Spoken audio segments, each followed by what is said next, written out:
名为缴获，实则强抢的后遗症来了。伊朗终于发飙，美方称伊朗军舰不要命地冲向美舰，美军开火毫不犹豫。这是2周内的第2次，美军和伊朗的冲突爆发了吗？据中新网报道称，在美国当地时间10号，五角大楼发言人公开表示，在霍尔莫兹海峡，伊朗伊斯兰革命卫队13艘军舰不要命一般的以极高的速度冲向美军舰艇，而美国也是毫不犹豫的就鸣枪开火。从美方发言中得知，这次伊朗军舰冲向的正是在护送佐治亚导弹潜艇，并且和其护送的6艘美军舰最近距离仅只有137米。对此，美军海警船直接鸣枪开火。虽然最后伊朗军舰撤退了，但是美军当时至少鸣了30枪都无用。而这次伊朗冲向美军舰的原因，美军并没有公布，伊朗方面也没有确切的说明。但是最近美媒报道一起美军在国际海域拦截一艘没有国际标志的船只，并且收缴了船只上千件武器的事。当时美军自己就推测，这艘船只可能是伊朗运送给胡塞武装的武器，而且还明确表示这不是第一次，很可能如今13艘伊朗军舰冲向美军舰，正是这名未缴获却实为强抢的后遗症。值得一提的是，这次事情是短短2周时间内的第2起伊朗军舰冲向美军舰事件。当时伊朗军舰最近距离美军舰仅只有62米，也就是说上次冲击强度更为激烈。所以按照美军每撩拨一次伊朗，伊朗就给美军一次报复的行动，美军或者伊朗或许哪一天就会开始。那么伊朗冲突会现在爆发吗？早在去年的时候，伊朗就曾警告过美军不要在波斯湾轻举妄动。但是自从拜登上台以后，虽然看似双方在伊核协议的谈判上稍有缓和，但其实美国在波斯湾的举动却依然不少。这2次伊朗军舰都高速冲向美军舰就可见一斑。而这次冲突就是伊朗给美军的一次警告，伊朗从来不会屈服，美军如果不听，伊朗也不介意动手。所以这一下无疑是让伊朗和美国间的关系更加紧张，一个不小心就可能引发2国军事对抗。不过目前美军的主要部队还是在亚太区域，中东地区也主要是针对俄罗斯的势力，而且现在伊朗背后更是有中俄的支持，所以起码在现阶段，美国是不敢和伊朗动武的。而且目前伊朗和美国在关于伊核协议的谈判上依然有着巨大分歧，这也是伊朗和美国频频发生冲突的一个原因。而且目前来看，伊朗一直坚守着底线，丝毫不曾动摇，回头着急就成美国了。最后，这么多年以来，美军每次都喜欢在伊朗头上动武，但是伊朗即便知道自己实力无法真正与美军对抗，却从来没有丢失报复的心态。而美军常年在国际海域作威作福，此前还直接拦截中国渔船，甚至强抢渔船上的收获。所以私以为以德报怨，何以报德？对美国的无理举动直接反击才是最有效的。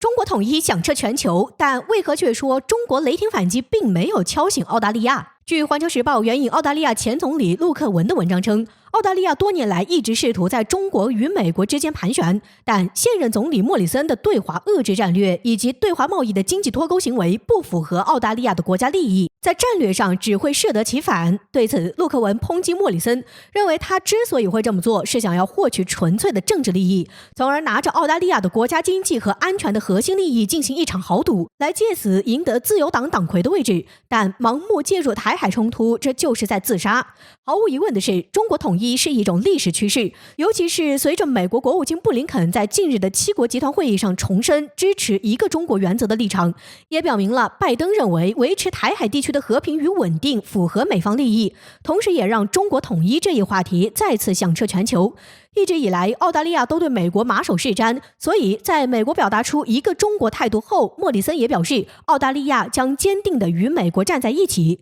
显然，中国的雷霆反击并没有敲醒澳大利亚，敲醒他们的是美国人政策的转变。为此，中国应该加大力度制裁澳大利亚，将澳大利亚按住，杀鸡儆猴给美国其他盟友看。在某些关键时刻，最好还能武力回击。就像台名嘴赖岳谦教授所发出的嘲讽那般，澳大利亚一直在说要武力介入台海，这一说法让全世界都笑翻了。澳大利亚总共才5万多军人，算上后备军也就8万，连台湾都不如，还要跟大陆干架，这不是找死，这是在干什么？打个最简单的比方，在水面舰艇方面，澳大利亚海军拥有8艘护卫舰、3艘导弹驱逐舰和2艘两栖攻击舰，剩余的一些小排水量的舰艇就不说了。能拿得出手的舰艇就这么多，总共就13艘。而反观中国海军，单单就拿出2艘航母战斗群，澳大利亚就毫无应对办法。真打起来，澳大利亚海军一轮攻势都挡不住。但要知道的是，在过去的10几年中，中国海上实力并不强的时候，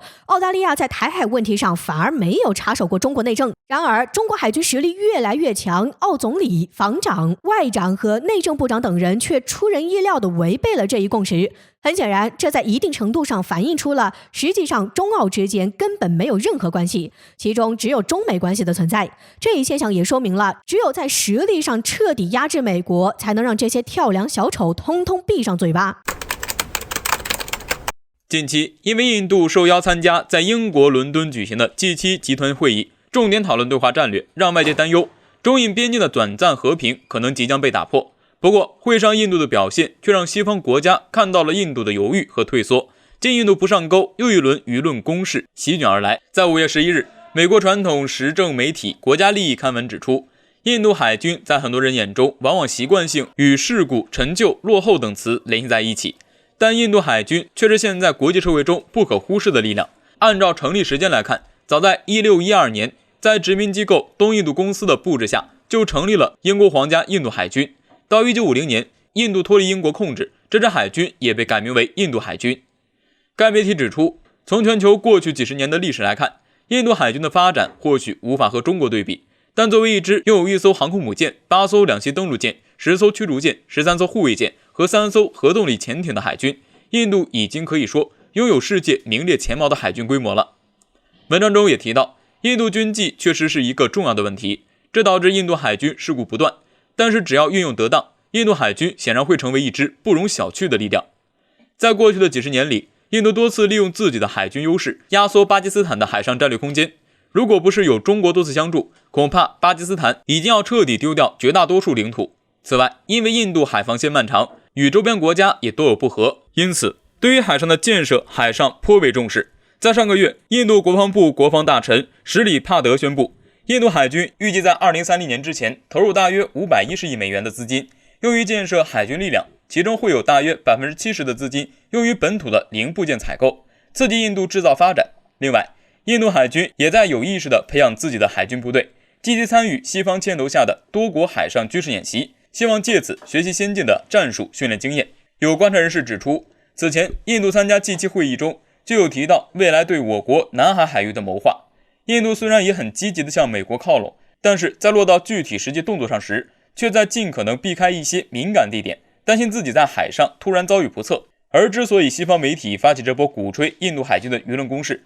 还是印度国内民族情绪偏激，在此前边境问题上也多次被外界挑拨。如今眼看着新德里不上钩，只能再次利用舆论挑起印度国内极端情绪，加上如今印度国内大选正在进行，想要上台的自然需要迎合选民态度，恶化中印关系。